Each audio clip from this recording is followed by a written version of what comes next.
My name is Judith. I'm 66 years old, and I used to think that after a certain age, we were done with emotional messes like this, that the heart would learn to quiet down, to settle. But it only took one unexpected reunion, and everything fell apart. If you're drawn to real stories, the kind that blend past and present, love and pain, hard choices and unexpected second chances, like this video and subscribe to the channel.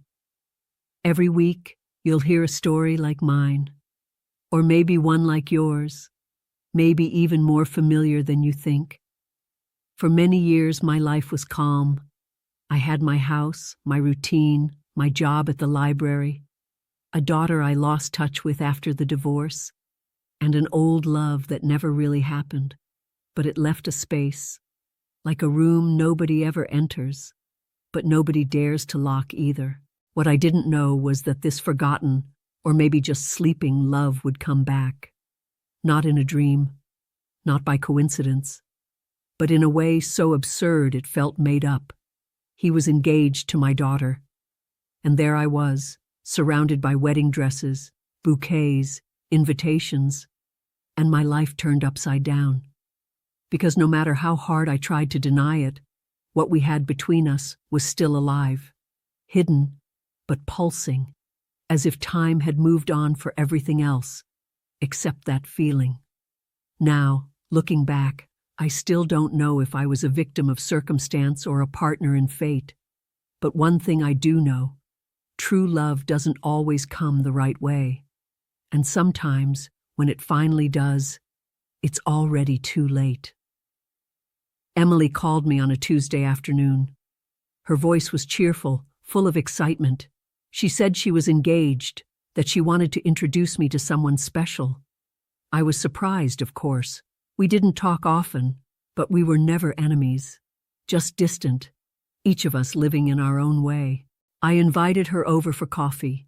She showed up in that impulsive way she always had, talking nonstop, hands flying, eyes sparkling.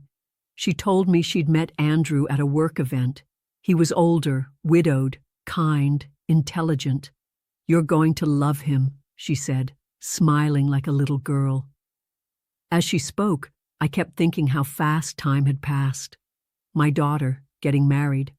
An older man, widower. For a second, I felt something strange in my chest, but I didn't know what it was. Maybe just nostalgia, or fear. She never took the easy path, and her heart, it was always a fragile place. I agreed to meet this Andrew the following Saturday. Emily seemed happy. That was enough for me. I spent the week restless, trying to imagine the man who'd brought that glow back to my daughter's face, a glow I hadn't seen in years. I cleaned the house, picked out a modest dress, and waited. When he arrived, I heard his voice before I saw his face. It was steady, calm, familiar. My body froze, time stopped, and when I finally looked toward the door, my world collapsed. Andrew. The same man I had once shared quiet moments with. The same eyes, the same stillness. He recognized me too. He didn't pretend. Our eyes met for one eternal second. Emily, full of excitement, didn't notice a thing. She talked about wine, dinners, trips, and I just sat there, trying to breathe, pretending the man across from me wasn't the one who had once almost made me believe in love again. I stayed mostly silent that night. So did Andrew. Emily carried the conversation, cheerful and light, completely unaware of the weight between us. She poured wine, laughed at her own stories, talked about the dress she wanted, the house they were planning to buy, and I pretended. Pretending was all I could do. After they left, I sat on the couch for hours. Memories came flooding in like a storm. Me and Andrew, years ago, working together on a reading campaign. He was still married. I had just divorced. There was never a kiss, never a touch. But there was something in the eyes, a quiet longing. We understood each other in silence, and that was more intimate than any words. One day, he got transferred, and we never saw each other again. Until now, until he came back with that same calm look, engaged to my daughter. Life, sometimes, has a cruel sense of humor, and I didn't know what to do with any of it. The next day, Andrew called me. His voice was soft, hesitant. He just said, "We need to talk." I agreed to meet him at the park. When I got there, he was sitting on the same bench where we used to eat lunch in silence. For a few seconds, I felt like I was back in time. But now, everything was different. "Did you know she was my daughter?" I asked, straight to the point. He said no, that he only found out when he saw my photo at her place, that he was shocked, that he thought about telling me, that maybe he shouldn't. He spoke with regret, and I felt it all again. Everything we never lived, everything that stayed suspended. We said goodbye without a hug, without a touch, but there was something in our eyes that screamed. No guilt, no promises, just pain, and the certainty that fate had played a trick on us. That night, I didn't sleep. I tossed and turned, trying to figure out if there was still room for that feeling, or if it really was too late. In the days that followed, Emily stayed euphoric about the wedding. She sent messages with pictures of dresses, menus, invitations. I replied briefly, afraid of sounding too cold. But the truth is, my heart was torn, between a mother's love and what was still left of an old feeling. Andrew avoided me, and I avoided myself too, because facing it head-on would mean admitting that something still existed, and I didn't know if I could handle that. I started to feel guilty, as if just remembering him was already a betrayal to my daughter, as if I were the one in the wrong. But was I? Was it wrong to have loved someone before she did? Someone who was never really mine, but left deep marks behind? I didn't know what to think anymore. I started staying late at work, keeping busy with anything that could distract me, but nothing filled the silence growing inside me. One afternoon, I went to the grocery store, and there he was, alone, looking at coffee packages. Our eyes met again. There was no escaping it. He walked toward me slowly, like someone stepping on fragile ground. "Can we get coffee?" he asked. I hesitated, but I said yes, because deep down, I needed to hear it. We sat at a small cafe near the square. Andrew spoke first.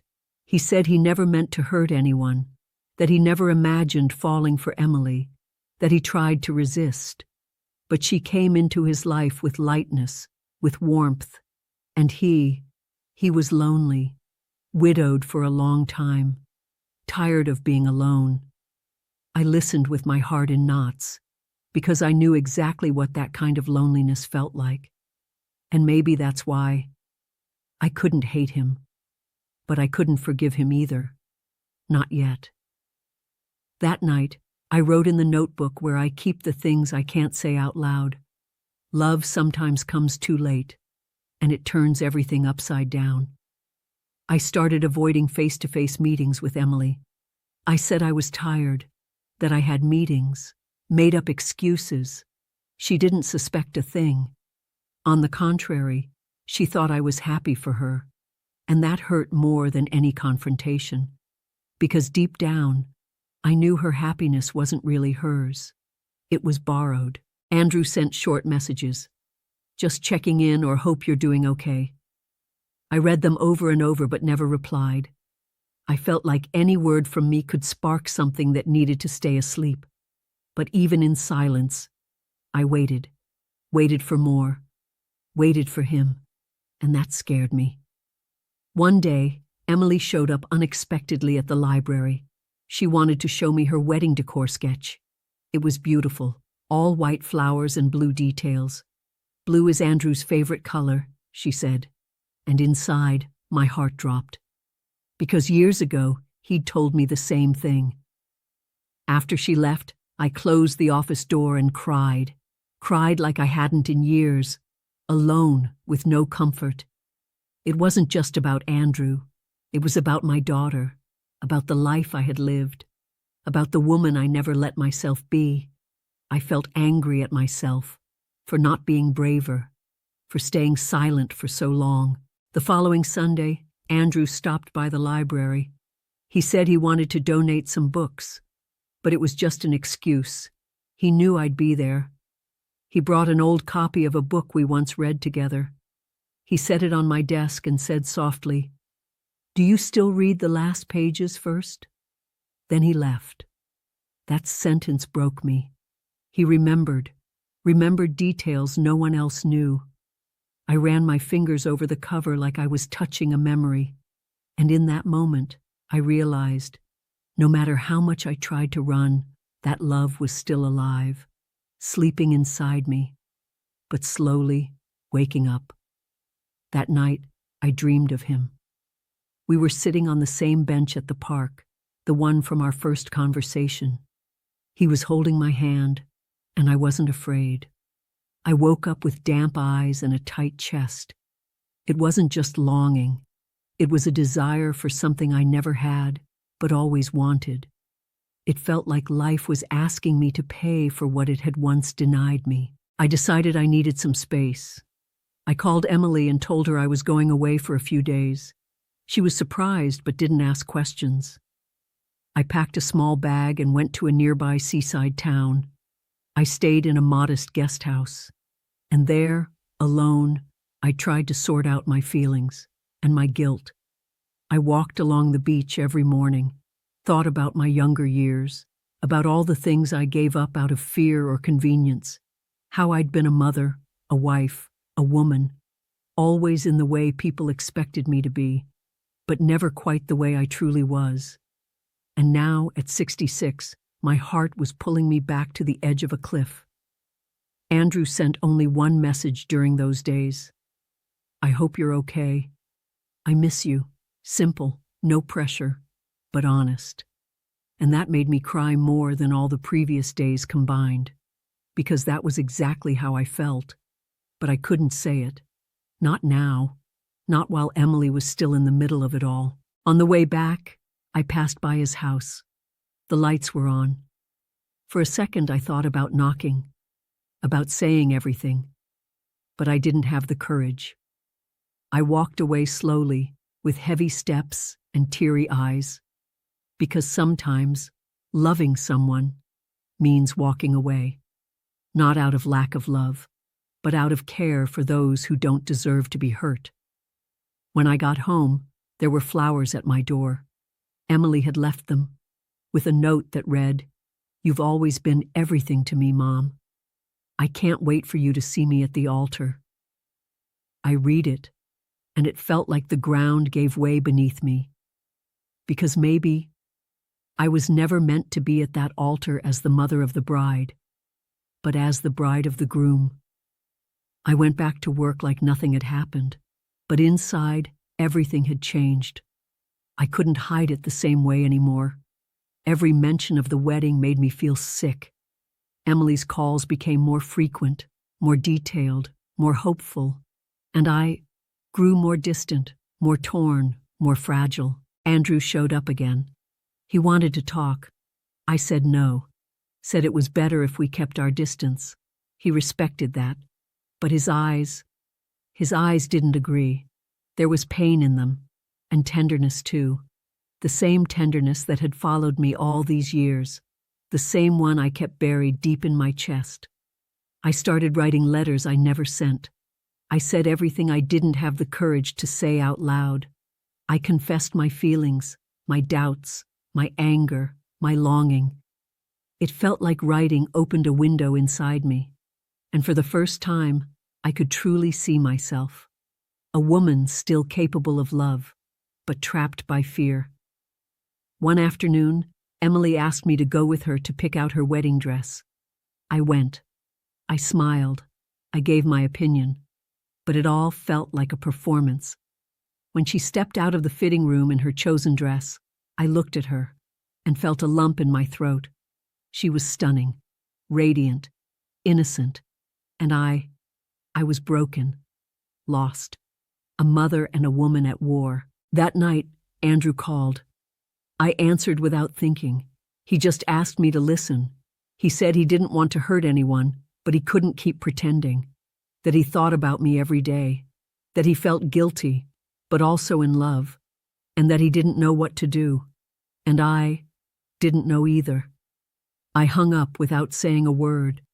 But that night, I looked in the mirror and saw something I hadn't seen in a long time. A real tear, a real pain, a love that still lived inside me, even if no one could ever know. I spent weeks trying to convince myself it would all pass, that it was just an emotional relapse from the shock. But the more I tried to silence my feelings, the louder they grew. The problem wasn't Andrew's presence. It was the memory of what we never were, and the pain of seeing him so close, yet unreachable. Worse yet, with my daughter. Everything inside me screamed. But the world expected me to smile. Emily invited me to dinner at their house. I wanted to say no, make up some excuse, but I couldn't. She was still my daughter, and even though it was torture, I didn't want to abandon her now. I put on a neutral dress, fixed my hair, wore light lipstick. When Andrew opened the door, the ground shifted beneath my feet. Our eyes met, and in silence, we said everything we weren't allowed to say. During dinner, I tried not to look at him, but it was impossible. Every gesture, every word, every half-smile cut through me like a clean blade. Emily was glowing, talking about the future, the new house, plans for children. Children. That word dropped like a stone in the middle of my soul. Andrew listened patiently, but his attention was on me. I knew it. I felt it. And pretending otherwise was unbearable. After dessert, Emily went to get a present she'd prepared for me. Andrew and I were alone for a few eternal seconds. He leaned closer, lowered his voice, and said, "Do you still feel what I feel?" My heart almost stopped. I couldn't answer. Before anything could slip out of me, Emily returned with a small box. She handed it to me with a smile. It was a pearl necklace that had belonged to Andrew's mother. "I want you to wear it at my wedding," she said, her eyes glowing.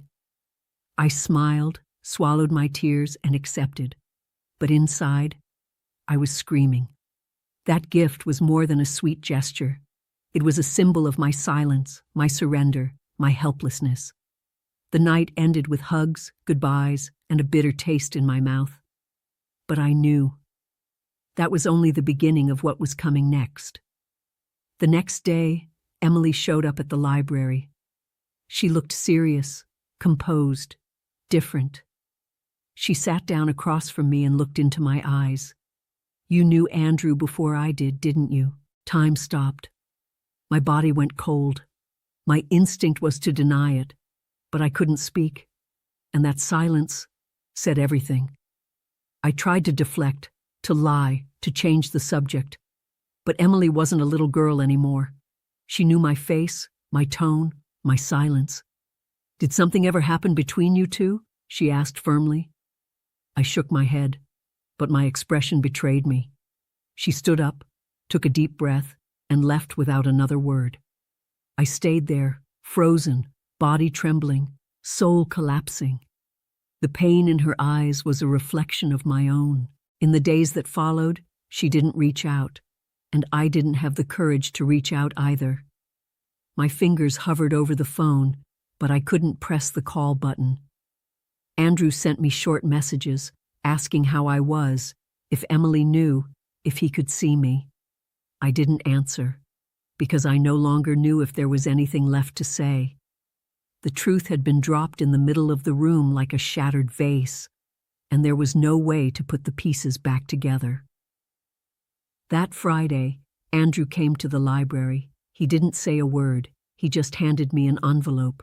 Inside was a handwritten letter, rushed and full of scratch-outs.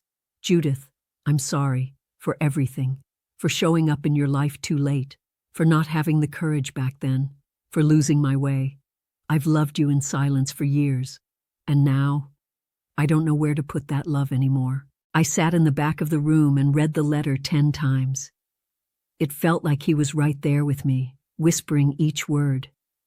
For the first time, I cried without holding back. An old cry stuck in my throat, full of pain. Not just for him, but for me. For everything I had hidden from myself for so long. For the woman I had been forced to erase. For the love I was taught to swallow like poison. On Saturday, Emily texted me, "I need to see you." We met at the library, after hours. She walked in with heavy steps. There were no tears in her eyes, just disappointment. "You could have told me, even if it hurt. But you chose silence, and that broke me." I tried to explain, but there was no way, no explanation that didn't sound selfish. And then she said the words I feared most. "The wedding's off.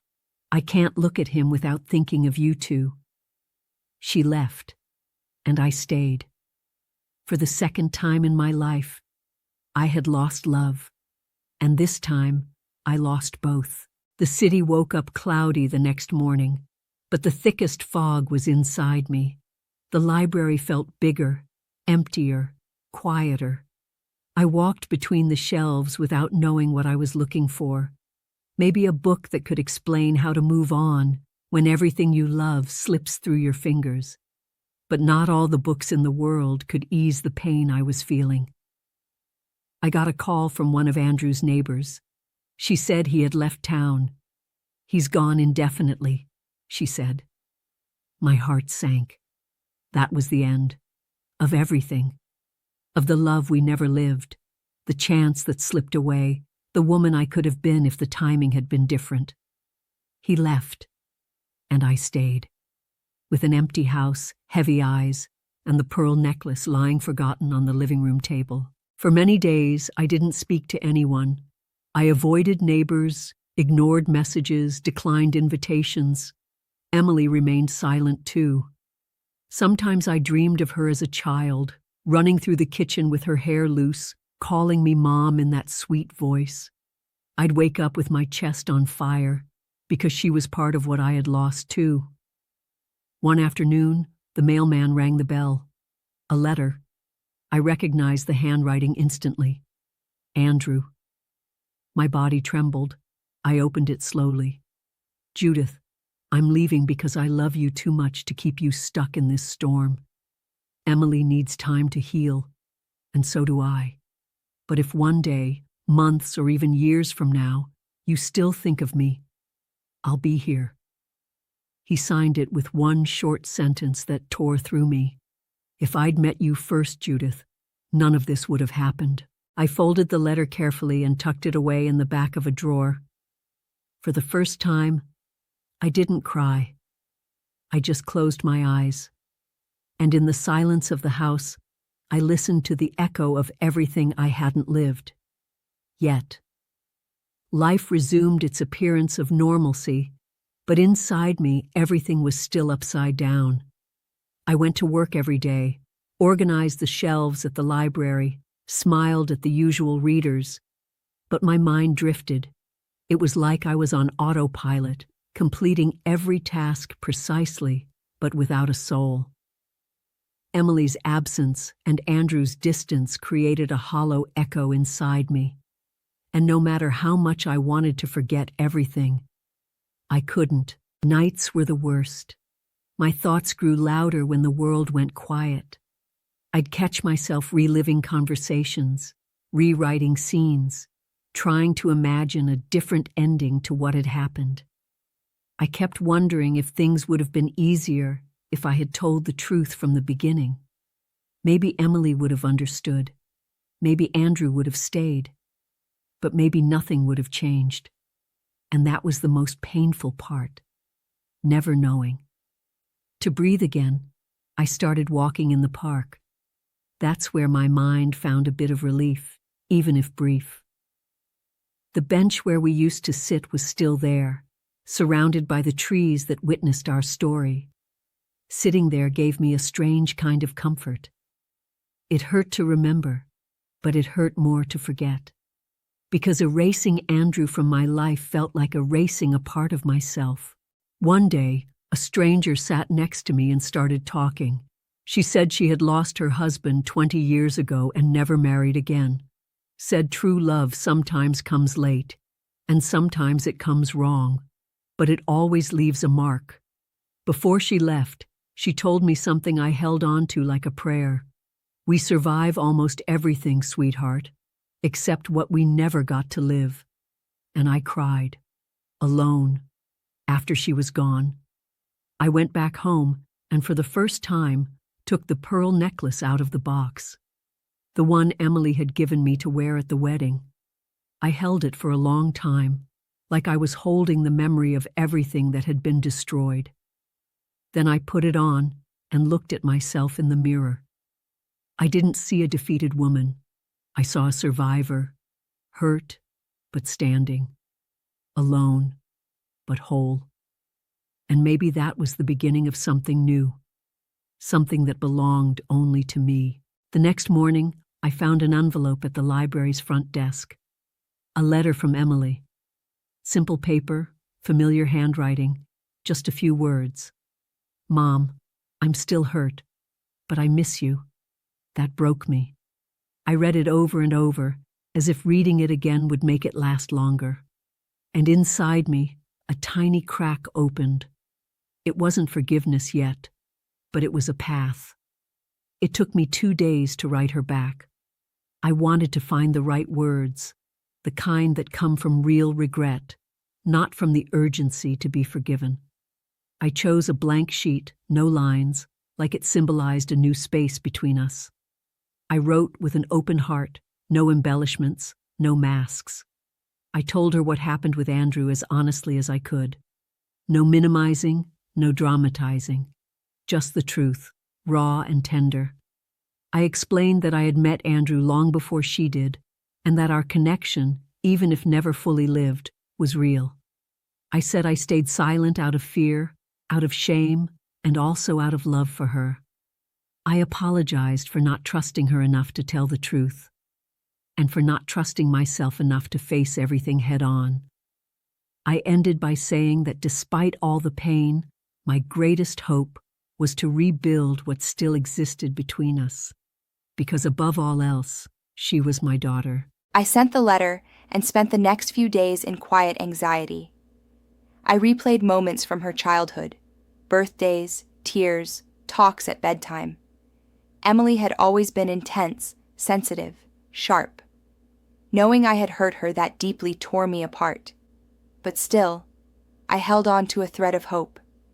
I felt that if she had written that first letter, it meant something still connected her to me.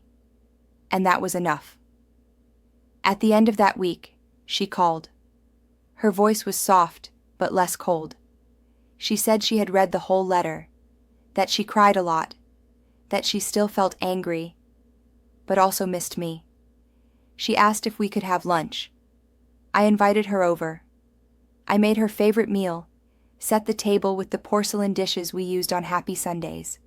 When she arrived, we looked at each other for a long moment. Then she hugged me. It wasn't a full embrace, but it was a first step. We talked for hours. She told me about the emptiness she felt after the breakup with Andrew, the confusion still inside her, the sadness that lingered. I listened without interrupting, without trying to explain. I just listened, with teary eyes and an open heart. When she left, she stuck a note on the fridge.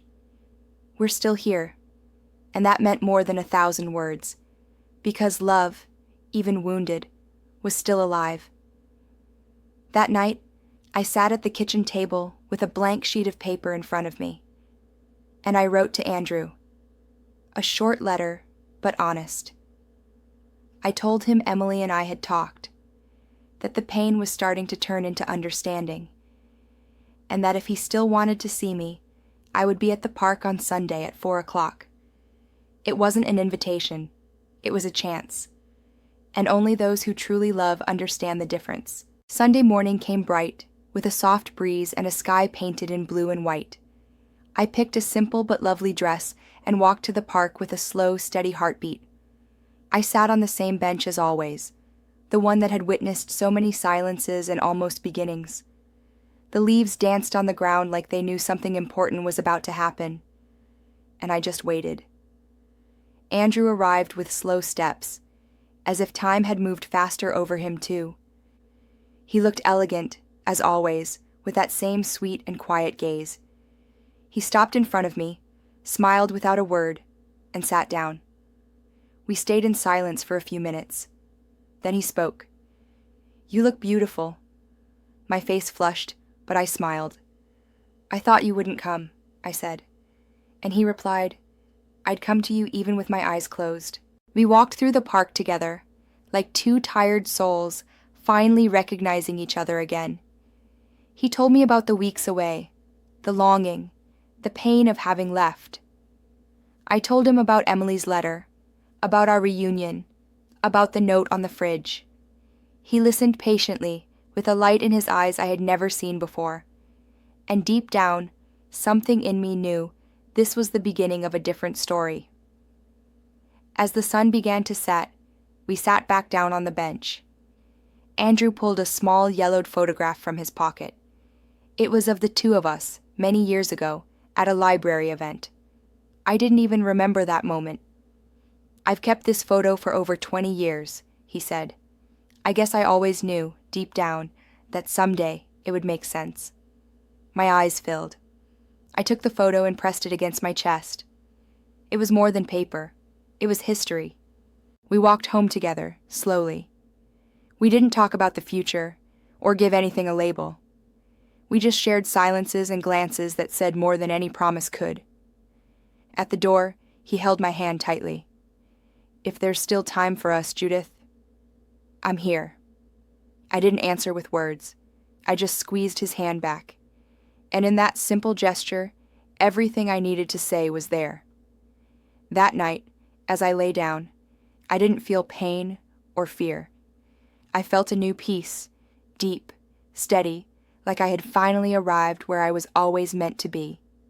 With my eyes closed, I imagined what might come next, and for the first time in a long time, I wasn't in a hurry. The days that followed were delicate, like walking on glass. Andrew and I started seeing each other more often, carefully, slowly. He'd show up with quiet flowers, old books, kind words. I welcomed him with fresh coffee, clean towels, silences that no longer felt uncomfortable. It was as if the love we'd kept hidden for so long had finally found space to breathe, and with each meeting, I came back to life a little more. Emily knew we were seeing each other. She didn't say anything, but it was clear she was still processing everything. She didn't ask questions, but her eyes showed a certain weariness. I didn't push. I wanted to respect her time. Our bond was slowly being stitched back together, fragile threads, but honest. Sometimes we had lunch. Other times we exchanged quick messages. It wasn't much, but enough to keep the flame of reconnection alive. I couldn't ask for more. One afternoon, Andrew invited me for a picnic in the same old park. I brought apple pie, he brought iced tea. We sat under an old tree, talking about childhood, about time, about the fear of starting over after 60. He told me things he'd never said before, about the loneliness in his previous marriage, about the nights he thought of me without knowing if I still remembered him. I cried silently. At the end of that afternoon, he handed me a small wooden box. Inside was a simple chain with a blue stone. "This isn't a proposal. It's just my way of saying that even without promises, I choose you now," he said. My heart beat fast, but my face stayed calm. I took the necklace, put it on, and simply said, "I choose you too." And in that moment, the past didn't matter, nor did the future, only now. We walked home holding hands. The sky was orange, and the breeze smelled like nightfall. When we got to my door, Andrew looked at me with deep tenderness. "You saved me, Judith," he said, then kissed my forehead gently. I walked in with a warm heart, wet eyes, and a light soul. For the first time in many years, I slept without fear, without sorrow, without pain, just peace, a peace that wrapped around me completely. But the next morning, the phone rang. It was Emily. Her voice was trembling. "Mom, can you come? I need to talk." My heart tightened. Something in her tone told me this wasn't about reconciliation.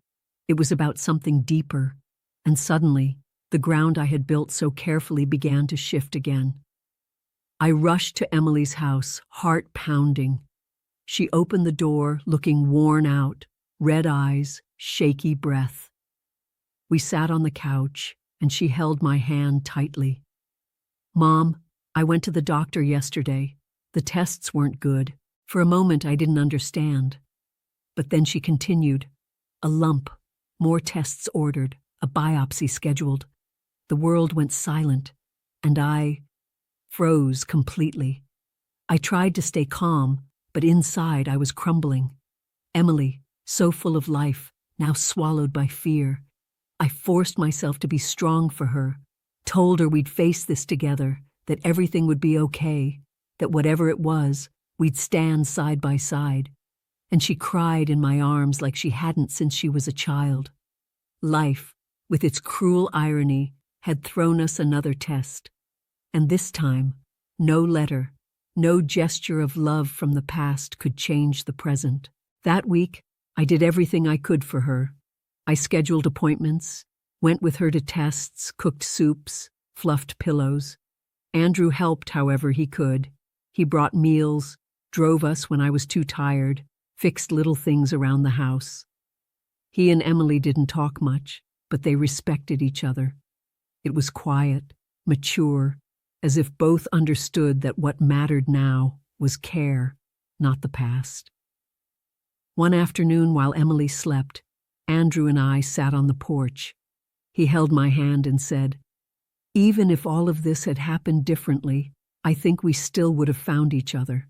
Somehow, somewhere."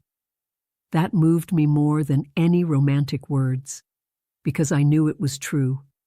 Some loves happen by choice, but ours was inevitable. A few days later, the biopsy results came. It was malignant, but with good chances of recovery if treatment started right away. We cried together, relieved and scared. That night, Emily asked to stay over. I made hot chocolate, prepared her room like I used to, and sat beside her until she fell asleep. When I stepped out, Andrew was at the door with an extra blanket. He didn't say anything, just hugged me. And in that embrace, I finally knew I didn't have to choose between being a mother or a woman. I could be both. I was both. And even with so much weight on my shoulders, with so much fear in my chest, I was standing, whole, and stronger than I had ever felt before. Treatment started the following week. Chemotherapy, endless trips to the hospital, sleepless nights. Emily had good days and bad ones. I was there for all of them. So was Andrew. He became a constant presence, but never overstepped. He simply supported, smiled, made coffee, read chapters out loud to distract her. It was incredible how, even without words, he filled the space with care. And that made me love him more every single day. Somewhere along the way, his relationship with Emily began to soften. They started with short conversations, then shared light jokes, until one day she said to me, "Mom, I get it. You two have something real, and I don't want to be in the way of that." My eyes filled with tears, because what she gave me in that moment wasn't just forgiveness. It was love. It was maturity. It was a second chance I never thought I'd have.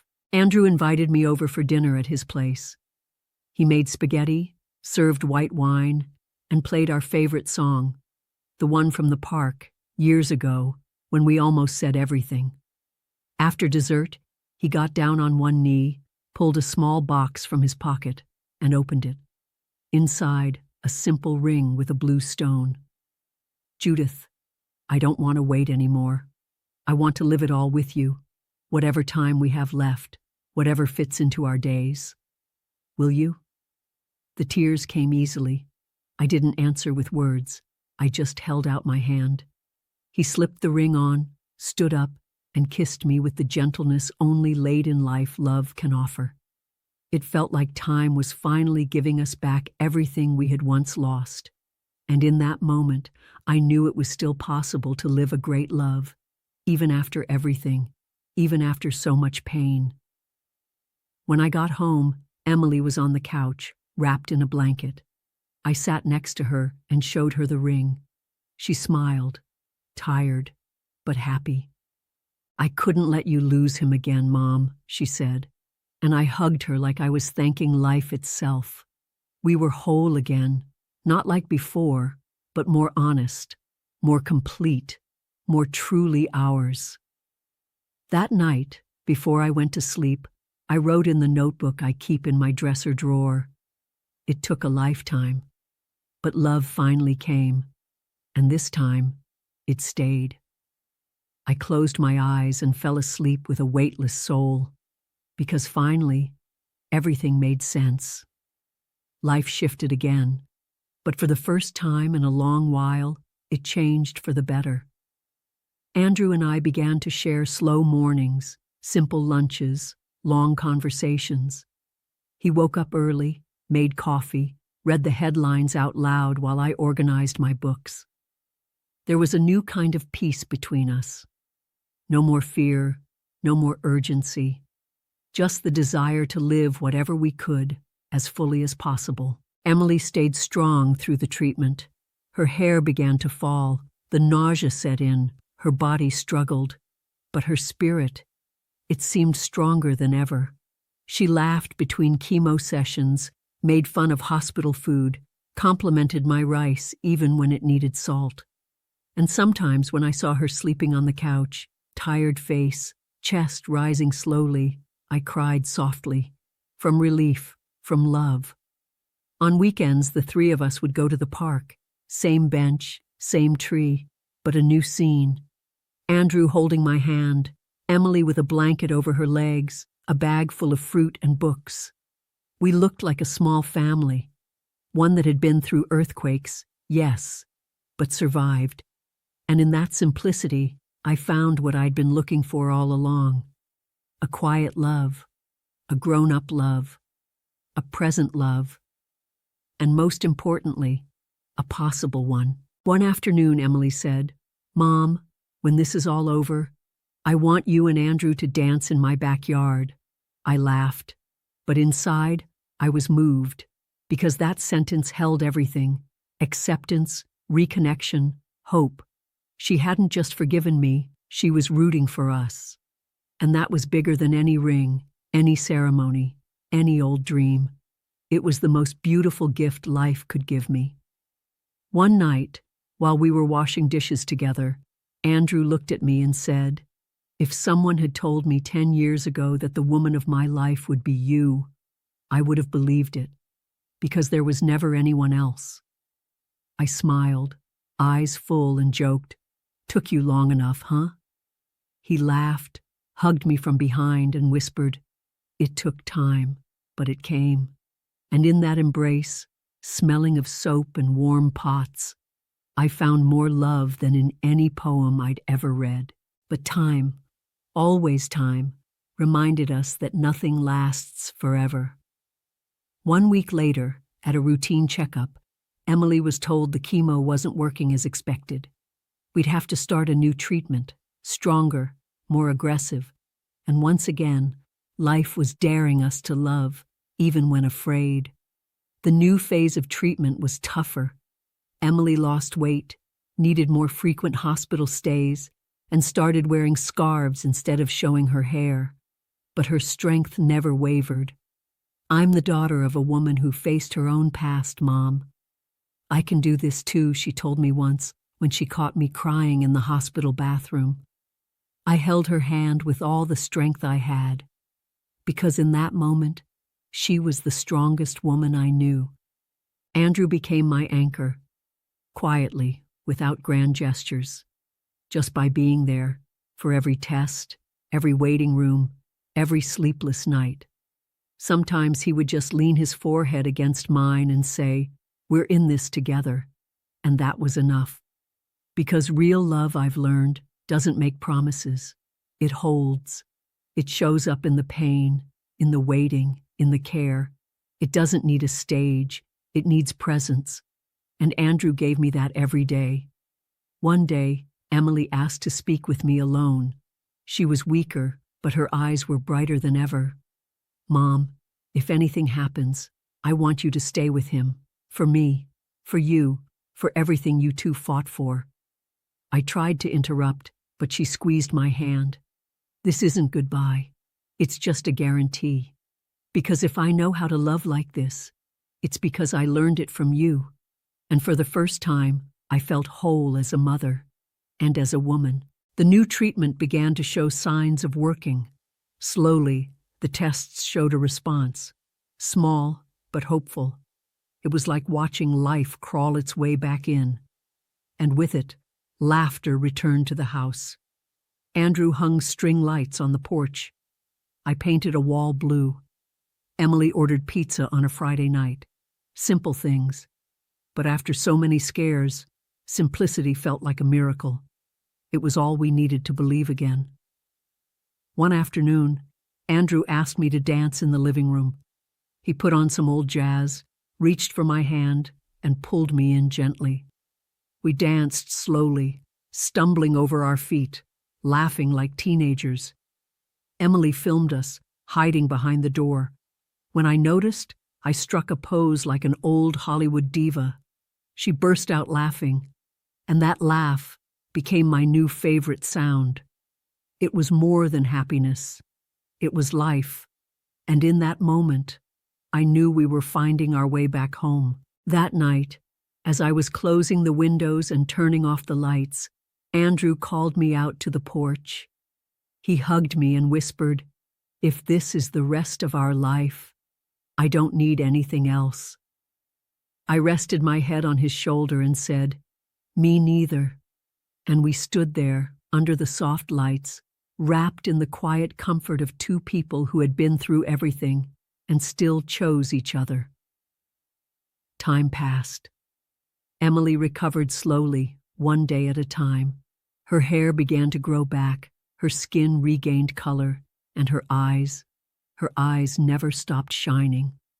She decided to live nearby, to start over from scratch, without rushing. Sometimes she'd come over for coffee. Other times, she'd send photos of flowers blooming in her yard. And every time I saw her smile, I thanked life for not giving up on us. Andrew and I live together now. No wedding, no papers, just love woven into every detail. He takes care of me when I forget things. I take care of his aching back. Sometimes we bicker over silly things, like two people who forgot how close they came to losing everything. But we always end up laughing, holding each other, listening to old music on the kitchen radio. And every time he calls me sweetheart, I still get chills. We still keep our park bench as a sacred space. We sit there almost every Sunday. We read the paper, eat fruit, trade the same stories over and over. Sometimes Emily drops by with cake. Other times, it's just the two of us. But there's always something beautiful on that bench. Quiet, tenderness, a peace that even time can't steal. It's our silent altar, our love story without words. Today I'm 69, he's 73. We're two old souls in love, grateful we found each other before the end. Ours wasn't the first love, or the easiest, but it was the truest, because it survived silence, guilt, loss, and life. And even after everything, it chose to stay, and so did I. I don't know how much time we still have, but I know every day with him is a gift. Every shared coffee, every long hug, every slow walk, gives meaning to it all. If I had to choose one chapter of my life to relive, it would be this one, the last one. Because it's the one where I finally recognize myself fully. And if there's any lesson in this story, maybe it's this. Sometimes love arrives late, limping, patched together. But if it's true, it doesn't need to be perfect. It just needs to stay.